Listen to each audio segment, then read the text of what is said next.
آج ہمارا نوجوان فیشن زدہ ہو کر یہ سمجھتا ہے کہ مجھ سے زیادہ حسین و خوبصورت کوئی دوسرا ہے ہی نہیں، حالانکہ اسے یہ پتہ نہیں کہ تو نے دوسروں کے کلچر کو اختیار کر کے اپنی پہچان کو مٹا دیا، اور جس شناخت کی حفاظت تیرا دینی فریضہ تھا تو نے اس حفاظت کی ادائیگی میں کوتاہی کی۔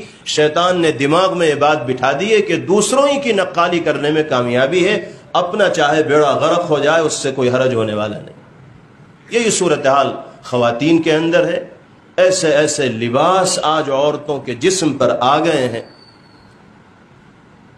کہ جس کو باغیرت انسان کی نگاہیں دیکھ نہیں سکتی، جن کو سنجیدہ ذہن رکھنے والی خواتین پہن نہیں سکتی۔ آج ہمارے گھروں کے اندر اس لباس کو پہنا جانا ترقی کا باعث سمجھا جانے لگا ہے، اور عفت و عصمت و حیا کا بالکل پاس و لحاظ رکھا نہیں جا رہا ہے۔ یہ وہ صورتحال ہے جو اجتماعی طور پر قوم کو ہلاکت و بربادی کی جانب اور اللہ کے غضب اور غصے کے نزول کی جانب لے جانے والی۔ ہم نام لیوا ہیں حضرات ازواج مطہرات رضوان اللہ علیہن اجمعین کے، ہم نام لیوا ہیں سیدنا فاطمہ الزہرا رضی اللہ تعالی عنہ۔